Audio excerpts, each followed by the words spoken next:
উনুন test of Bengal. আমি পায়েল সরকার। আজ আপনাদের রান্না করে দেখাচ্ছি অনুষ্ঠান বাড়ির মতো মুড়িঘণ্ট রেসিপি। ভালো মুড়িঘণ্ট করতে সাধারণত রুই মাছ বা কাতলা মাছের মুড়োর ব্যবহার করা হয়। আমি এখানে একটা বড় সাইজের কাতলা মাছের মুড়ো এইভাবে পিস পিস করে কেটে নিয়ে তাতে নুন হলুদ মাখিয়ে ভালো করে তেলে ভেজে নিচ্ছি। মুড়িঘণ্ট রান্না করতে গেলেই ছোটবেলার একটা স্মৃতি মনে পড়ে, আর আমি নিজে নিজেই হাসতে থাকি।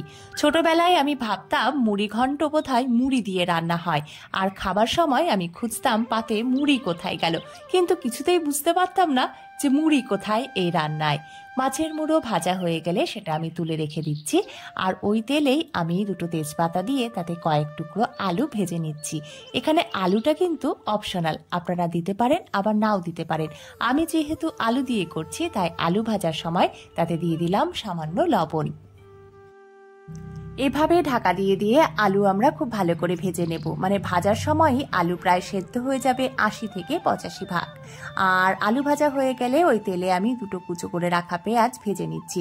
পেঁয়াজ যখন হালকা ভাজা হয়ে এসেছে তখন এর মধ্যে আমি দিয়ে দিয়েছি ১.৫ টেবিল চামচ মতো জিরে আদা বাটা, ১ টেবিল চামচ মতো হলুদ আর ১ টেবিল চামচ মতো চিনি। এবারে সব মশলার সাথে আমি ভেজে রাখা মাছের মুড়ো কষিয়ে নেব ৩ থেকে ৪ মিনিট, আর প্রয়োজনে দেব অল্প অল্প করে জল। এই মশলার সাথে মাছের মুড়ো খুব ভালো করে কষিয়ে নিতে হবে, আর কষানোর সময় কিন্তু খুব সুন্দর একটা সুগন্ধ ছড়িয়ে যায়। যখনই দেখবো যে সুগন্ধ বেরিয়ে এসেছে তখন আমরা এর মধ্যে দিয়ে দেব ধুয়ে রাখা গোবিন্দভোগ চাল। এখানে আমি ১.৫ কাপ গোবিন্দভোগ চাল দিয়ে দিয়েছি, আর সাথে দিয়ে দিয়েছি ১ টেবিল চামচ মতো কাশ্মীরি লঙ্কার গুঁড়ো। আমি আগে যখন জিরে আদা বাটা দিয়েছি তার মধ্যে কিন্তু একটু কাঁচা লঙ্কাও বেটে দেওয়া ছিল, তাই কাঁচা লঙ্কাটা এখানে দেখা যাচ্ছে না এবং আমি সেটা আপনাদের উল্লেখ করে দিলাম। দেখুন গোবিন্দভোগ চালটা এবার কিন্তু কষানো হয়ে এসেছে, মানে অনেকটা সেদ্ধ হয়ে এসেছে। এবারে এর মধ্যে আমি দিয়ে দিয়েছি ভেজে রাখা আলুর টুকরোগুলো। এরপরে ১/২ কাপ মতো জল দিয়ে ঢাকা দিয়ে দিয়ে কষিয়ে নেব আরো ২ থেকে ৩ মিনিট। আমরা আগেই বলেছি যে আলু ভাজার সময় খুব ভালো করে সেদ্ধ করে নিয়েছি, তাই জলে বেশি ফোটানোর দরকার পড়বে না। আর গোবিন্দভোগ চালও কিন্তু খুব তাড়াতাড়ি সেদ্ধ হয়ে যায়, এবং আমি ওই চালটা দেওয়ার আগে ভিজিয়ে রেখেছিলাম ১০ থেকে ১৫ মিনিট, তাই গোবিন্দভোগ চালটাও সেদ্ধ হতে খুব বেশি সময় নেবে না। এখানে আমি ১/২ গ্লাস উষ্ণ গরম জল দিয়ে আঁচ কমিয়ে ঢাকা দিয়ে দিচ্ছি ৫ মিনিটের জন্য। অবশ্য ৫ মিনিট পর দেখে নিতে হবে চাল আর আলু খুব ভালোভাবে সেদ্ধ হয়েছে কিনা। যদি দেখি যে সেদ্ধ হতে বাকি রয়েছে তাহলে আরো কিছুক্ষণ আমরা ঢাকা দিয়ে রেখে দেব, প্রয়োজনে জলও দেব।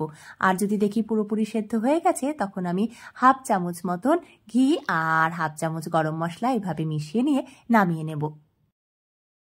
এই রান্নাটা খেতে এতটাই ভালো হয় যে ছোট থেকে বড় সবাই খুব পছন্দ করে। আপনারা যারা ভিডিওটা দেখছেন তাদের বলবো উনুন টেস্ট অফ বেঙ্গলকে অবশ্যই সাবস্ক্রাইব করে ভিডিওগুলো শেয়ার করতে কিন্তু ভুলবেন না, কারণ শেয়ারিং ইজ কেয়ারিং। আপনারা সুস্থ থাকুন, ভালো থাকুন, আনন্দে থাকুন। ধন্যবাদ।